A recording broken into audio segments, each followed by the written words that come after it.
Look at his face right now. Really look at it. There is no anger in it.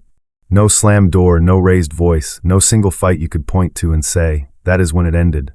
There is only this, a slow, quiet distance, closing in on you from a face that used to look at you like you were the only person in the room.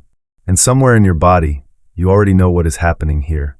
You are watching someone leave, without ever actually leaving. In the next few minutes, you are going to learn exactly why he will never end it, why he will never simply walk away, and what it means once you finally understand why he does not. It did not start like this. There was a version of this relationship where he answered quickly, where plans were made without a fight to make them happen, where she did not have to check her phone twice to see if a reply had come, or read a short message 3 times looking for a tone that was not there. Now the pattern looks different, and it happened so gradually that there was never one moment to point to. A plan gets moved, then moved again. A conversation that used to run long now ends early, with a reason that sounds almost true. He is tired. He is busy. He needs space this week. Each excuse, alone, sounds reasonable. Stacked together, over months, they form something else entirely. She sits with her phone in her hand, rereading a message that says almost nothing, trying to translate 3 short sentences into an entire emotional forecast. She is doing the work of 2 people in this relationship now, the showing up, and the interpreting of why the other person no longer does. And here is the question that keeps circling back, the one she cannot quite put down. If he does not want this anymore, why has he not said so? Why is there no conversation, no clean break, no moment where either of them says the true thing out loud? He has not left. He has also somehow already gone. That contradiction is not confusion on your part. It is the entire design of what is happening to her. And in a moment, we are going to open it up completely, because once you see the mechanism underneath it, you will never mistake this for simple distance again. Here is the first piece of the mechanism, and it is the one nobody tells you. The slow fade is not indecision. It is not someone quietly working out their feelings and needing time. It is a strategy for exiting a relationship while avoiding every cost that comes with actually ending it. Ending a relationship outright has a price. There is the conversation, the visible discomfort of being the one who caused pain, the risk of being seen, by her and by everyone around her, as the person who did this. An avoidant partner is often deeply averse to that exposure, not because he does not feel the distance, but because owning it directly would require him to sit inside a conflict he has spent his whole pattern of behavior trying to avoid. So instead, he does something quieter and, in its own way, far more costly to her. He lowers his presence just slowly enough that no single drop registers as an event.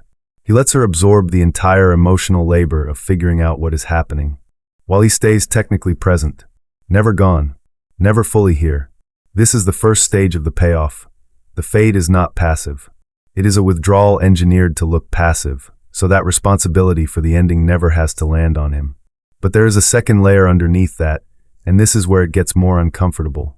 As long as he has not said the words, he has not technically done anything wrong. He can tell himself, and tell her if she ever confronts him, that nothing has changed, that she is imagining it, that she is being too sensitive, too needy, too much. The absence of a clear ending becomes its own kind of shield, because you cannot accuse someone of leaving a relationship they never officially left. And here is the third layer, the one that closes the loop we opened earlier.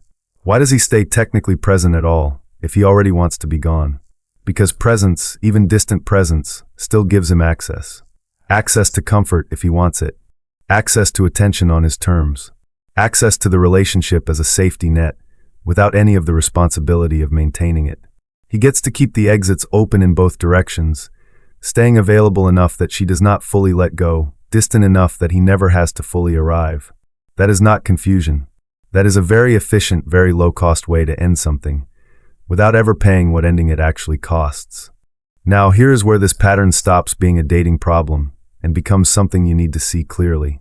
Everything you have just learned about the slow fade, the avoidance of responsibility, the shield of plausible deniability, the deliberate engineering of an ending that never has to be named, is not new behavior. It is the same underlying architecture we broke down in narcissistic discard back in video 18. The discard we covered there was sharper, more visible, often cruel in its speed. What you are watching here is the same abandonment engine, running at a much slower setting, dressed in the more socially acceptable language of needing space and not being ready. The mechanism does not require a diagnosis to hurt you. It does not require him to meet a clinical definition of anything for the pattern to be real, and for the cost of it to land entirely on you. And there is one more piece worth naming plainly. In many of these slow fades, the disengagement you are watching is not happening in a vacuum. Something or someone is often already receiving the attention that used to be yours, quietly in the background, exactly the mechanism we unpacked in the new supply Decoded, video 35. The fade is rarely about him needing less connection. It is frequently about him redirecting it somewhere else, while keeping you in place just long enough that leaving does not feel like a choice he has to defend. So let us close every loop we opened. You are not imagining the distance. It is not a story you invented out of insecurity. The slow fade is a real, identifiable pattern, engineered specifically so that the person doing it never has to own the ending, and so that you are left holding all of the uncertainty he was not willing to carry himself. You are not the one who is too sensitive. You are not the one who is imagining problems that are not there. You are someone who has been paying extremely close attention to a relationship that stopped receiving the same attention in return, and that gap you have been feeling is not a flaw in your perception. It is the entire point of how this works. Here is what changes once you see it clearly. You stop waiting for a conversation that was never going to come. You stop interpreting distance as a puzzle you can solve by trying harder, staying quieter, asking for less. The fade only works as long as you are the one doing all the emotional accounting. The moment you name it for what it is, you take that job away from him and hand the responsibility back to where it belonged the entire time. That is not bitterness. That is clarity. And clarity is the thing that lets you finally stop managing someone else's unwillingness to be honest with you.